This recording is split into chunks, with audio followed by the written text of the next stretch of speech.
Speaking of overcomplicating, you shared a story about a company that was building stuff in space, right? So if you imagine that as like your goal is let's start building a manufacturing facility in space. How do you go about doing that and then setting the right goals? And I did honestly, I didn't read the full article, so why don't you go ahead? That's pretty much it, right? I always do this. I read things and then I don't. Yeah, the Space Forge, I believe it was called. They had Uh, set this idea, or their vision was to start building manufacturing facilities in space because space is the new frontier, apparently. And it's an interesting idea. It's the concept of logistics in general is difficult. We still haven't quite solved a lot of logistics problems here on Earth, but when we're yeah, talking about in space, it's like how do you start getting things up there? If you wanted to say build a civilization somewhere else outside of Earth, you start to need to build stuff because it's way too expensive to build things here, yeah. and we don't have the capacity to start shooting some things in space that we would need out there to build some human civilization essentials. So I believe the article said something like they successfully launched something in space.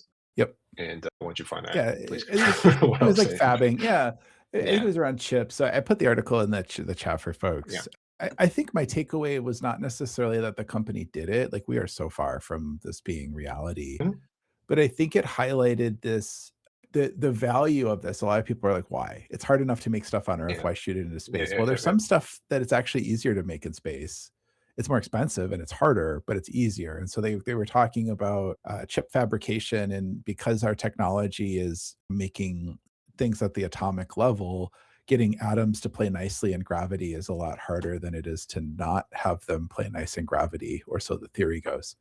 And so Mm, if you're in space, you have less gravity, you are able to do the alignments better, which means you get higher precision. You can probably develop new technologies that we can't literally do on Earth, sure. or you unlock higher yields. So the ability for to run more chips on a wafer. We don't need to get into all that probably, but I for me, I really started to think about like what is all this shit that we could potentially make that we can't even fathom today because we're limited by the ability of us to fabricate on Earth. Mhm. And it's ridiculously expensive to do this. It's kind of a pie in the sky idea, but I think like I started to really think about like that's amazing.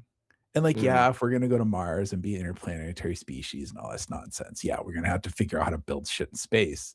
But we had, James on the podcast mid last year, and we were talking about growing plants for space and how by trying to even Ah, do the right. thing, you learn so much that can be applied to like modern life and modern technology. And you can innovate ways of doing things that you normally wouldn't have conceived of because you didn't have that constraint. And generally things get better.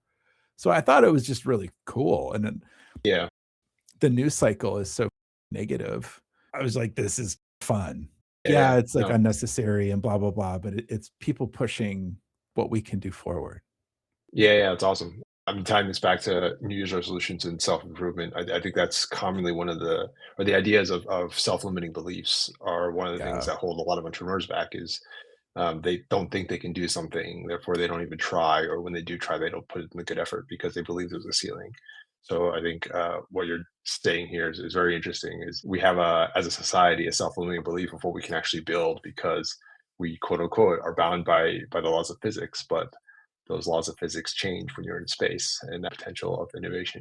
yeah, so I don't know, I keep dreaming, like, they're a long way, and they mentioned that in the article, and I don't know the details about the company, but I think there's a lot of challenges on Earth we still need to really solve before we go piss off to some other planet and screw that Yeah, up, but, right. we can do walk and chew gum, as they say, at the same time. Yeah, yeah, yeah. Yeah, when I read the article or glanced at the article, the thing it reminded me of was the idea of logistics and building stuff and moving them, transporting them, surprisingly, Yeah, is still very, very difficult. For example, when COVID hit, uh, our global supply chains were demolished because yeah, everyone was doing what they call just-in-time manufacturing and just like building things just to meet the quotas and doing predicted predictions on how much supply you would need and not having that slack, as they would say. Right. So if you can build things fast in the area that you're going to use it, whether it be a physical thing or say like energy, which is stuff that I'm looking at, yeah, then you don't have or you're much more resilient to things like global supply chain shocks. So if you're talking about building something in space rather than building stuff here on Earth, and then trying to shoot it off into space. If you build it right where you're going to use it, which would be in space, then it's much quote unquote easier than to kind of transport all the goods that you would need out there. So it reminded me of what I call hyper local manufacturing, which would be Yeah. a cool idea, but I don't know that it's perfectly right because you need the right things like raw materials if you're going to do manufacturing. And sometimes you just It's need to like 3D transport those. printing, right? That's Right, the exactly. Yes, idea. yeah. The Mhm, grand 100%. goal is right, a lot of it's plastics, but metal 3D printing is a thing, and Yep. carbon fiber-esque Yes. processes and Right, right. materials are a Carbon thing. reinforced plastic. Yeah. And the Yeah. idea with that, I guess, for folks is that printing like you would like a piece of paper, like back in the day, you put ink on paper and you manufacture a document. With 3D printing, this same idea, you take a spool of plastic wire or metal wire or other types of materials, and you literally print a thing. So if you wanted a cup, you could print a cup from plastic and it would be a cup. And instead of having to like pack the cup with you and bring the cup with you, or maybe you don't know that you need a cup, you can just literally Printer. print it. There's drawbacks with everything else, but it's the idea is you could theoretically ship the raw materials and not the product, and shipping manufactured products is expensive because it's harder, more cumbersome, more things are more fragile. If you could just ship somebody a bunch of sand and then get glass, that would be miraculous, right? Because Mm, anybody who's ever tried to ship anything remotely fragile knows that it's, like, impossible to, mm, like, do. It's much more expensive. And all of the systems in place for the shipping of this stuff is also much more cumbersome and expensive as well. So it's a cool idea, and I hope we keep it going. And then I think what's really interesting, it's a fun play on words, is